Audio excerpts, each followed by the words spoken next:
परशुराम जी का परिचय सुन लीजिए। मैं परिचय दे दूं। भगवान विष्णु से ब्रह्मा प्रकट हुए। ब्रह्मा के एक पुत्र हुए कुश।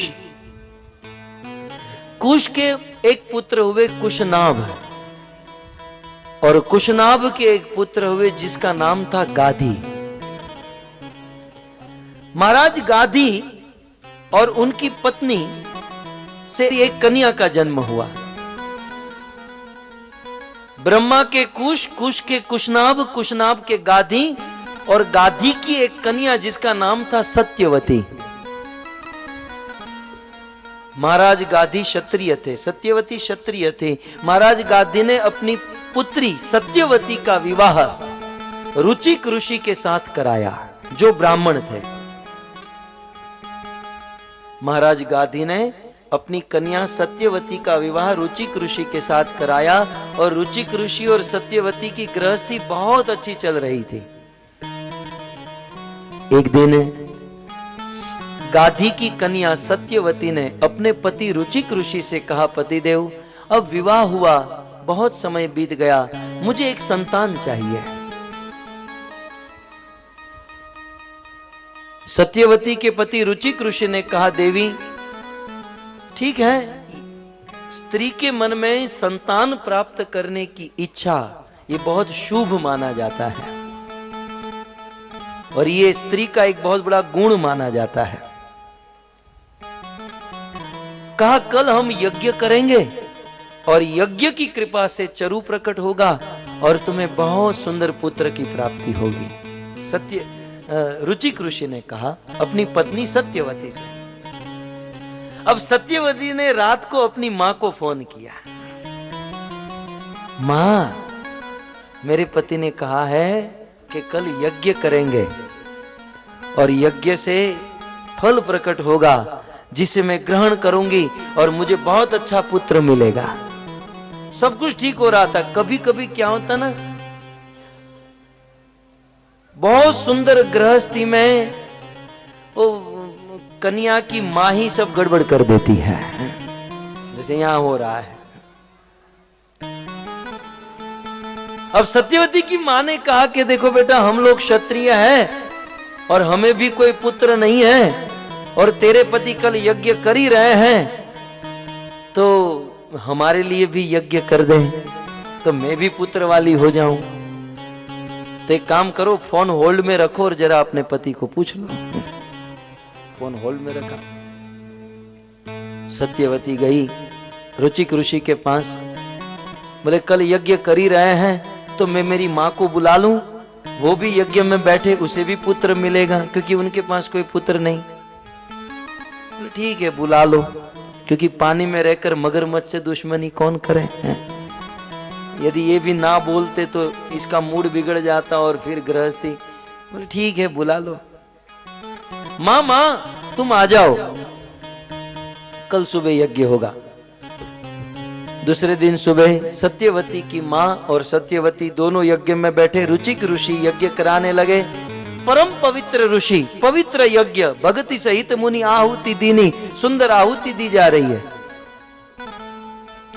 और उस यज्ञ में से दो पानी के भरे हुए घड़े, दो चरु, दो पात्र में चरु प्रकट हुए, रखे गए।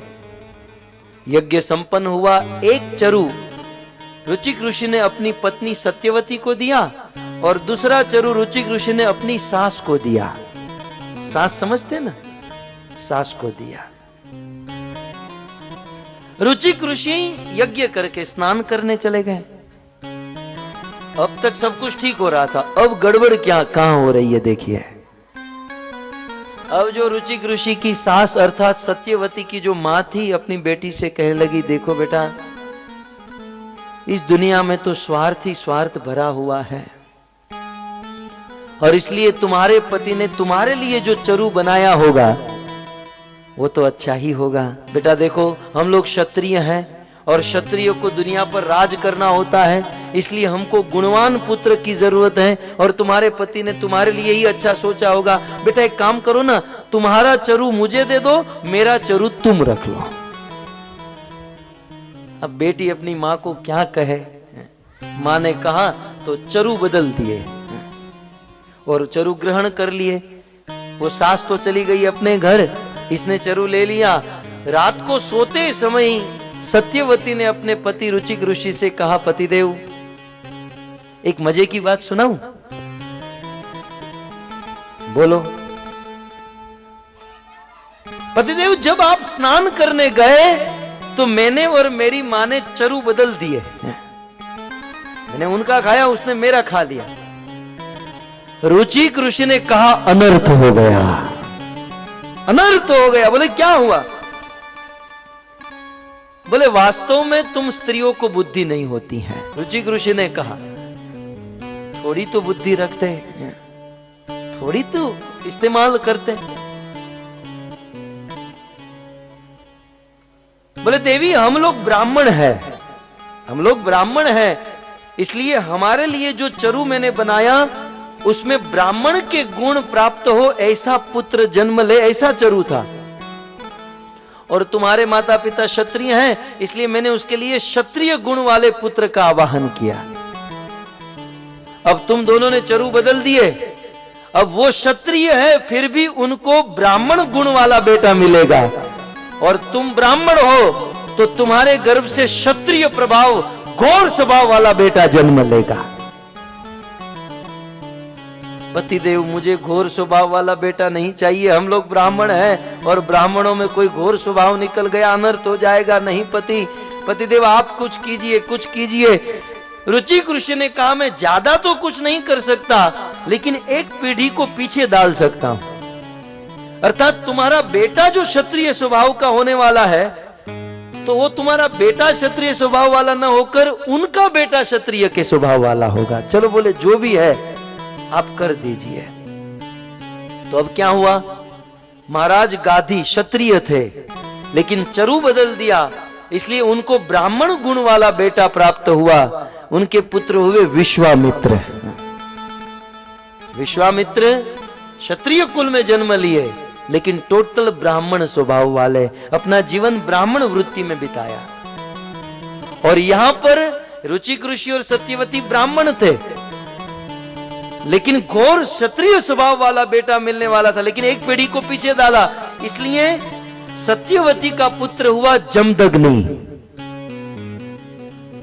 और घोर स्वभाव वाला बेटा जन्म लिया जमदग्नि का पुत्र भगवान परशुराम। परशुराम जी का सिद्धांत है कि दुनिया के सब लोग शास्त्र से नहीं मानेंगे, और जो लोग शास्त्र से नहीं मानते उसके लिए शस्त्र उठाना ही पड़ेगा।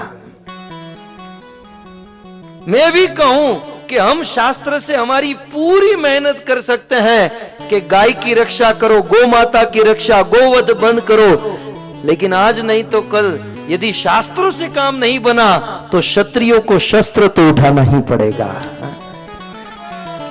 जब जब इस देश पर अधर्म हुआ है, अनर्थ हुआ है, भगवान या भक्तों ने अपने हाथों में शस्त्र उठाए हैं और दुष्टों का विनाश किया है। शांति शांति शांति बोलते बोलने से कोई शांति नहीं आती। हमारे इतिहास में शांति शांति बोलने वाले ही अशांति फैला कर गए हैं। केवल शांति शांति बोलने से शांति नहीं आती। यदि इस देश पर पाप होता है तो क्षत्रिय का धर्म है हाथों में हथियार उठाए और अधर्म का विनाश करे, जो परशुराम जी ने किया। हरि का अद्भुत अवतार, ये भगवान का शक्त्यावेश अवतार था परशुराम। तो सत्यवती के पुत्र जमदग्नि और जमदग्नि के पुत्र हुए परशुराम। इसका थोड़ा बैकग्राउंड आपको बता दूं। परशुराम जी के पिता जमदग्नि और मां का नाम था रेणुका। एक दिन की बात, जमदग्नि ऋषि यज्ञ कर रहे थे, तो यज्ञ करने के लिए जमदग्नि ने अपनी पत्नी रेणुका को भेजा, जाओ नदी से पानी भर कर आओ।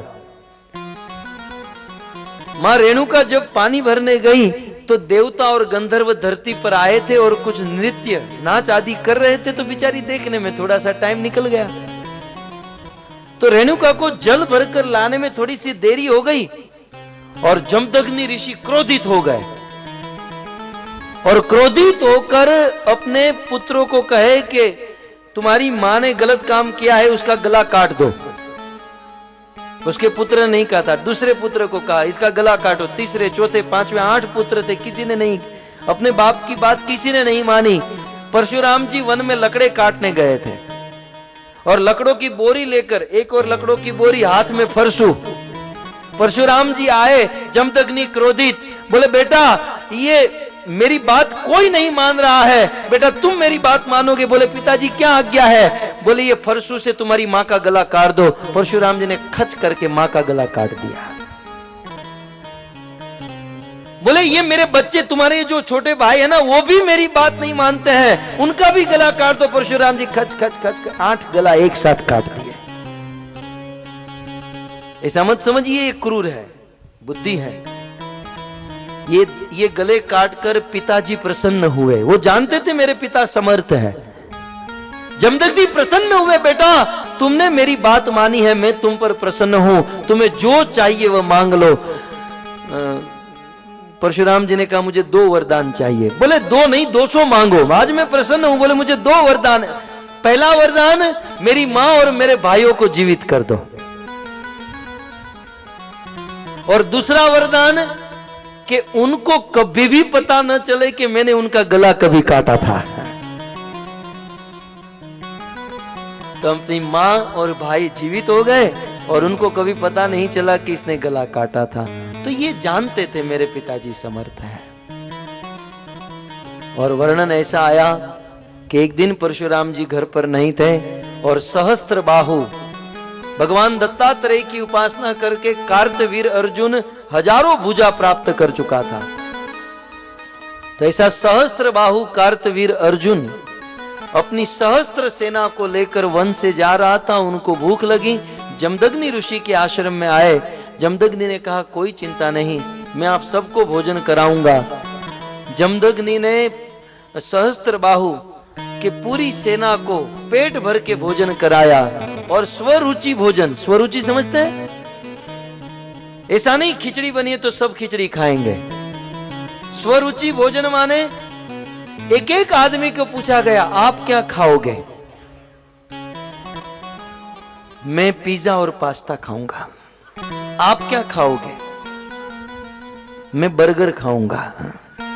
आप? मैं भात। सब लोग अलग अलग बोल रहे थे, सबकी रुचि के अनुसार भोजन कराया गया।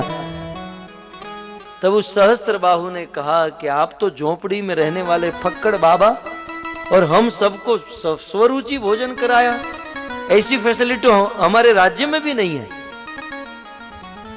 इसका कारण क्या है? इन्होंने कहा कि इसका कारण मेरे पास कामधेनु गाय है। गौ माता की बड़ी महिमा है। मेरे पास कामधेनु गाय है, और उस गौ माता की कृपा से हम जो इच्छा करते हैं वो प्रकट हो जाता है। सहस्त्रबाहु की बुद्धि बिगड़ी। बोले तब तो ये गाय की जरूर आपको नहीं मुझे है, एक काम करो ये गाय मुझे दे दो। बोले ये तो मैं नहीं दे सकता। नहीं मैं लेकर जाऊंगा। नहीं दे सकता, लेकर जाऊंगा। जब जमदग्नि ऋषि मना करने लगे तो सहस्त्रबाहु ने जमदग्नि ऋषि का गला काट दिया, मार दिया। और जिसके घर पर भोजन करने आया था उन्हीं को मारकर उनकी गाय को लेकर ये चला गया। जब परशुराम जी आए तो देखा उनकी मां रेणुका रो रही है, पति के विरह में अपनी छाती पीट रही है, और गिनकर मेरी मां ने 21 बार अपनी छाती को पीटा है। परशुराम ने संकल्प कर लिया कि इस धरती को क्षत्रिय विहीन कर दूंगा। इस संसार के कोई क्षत्रिय काम के नहीं है।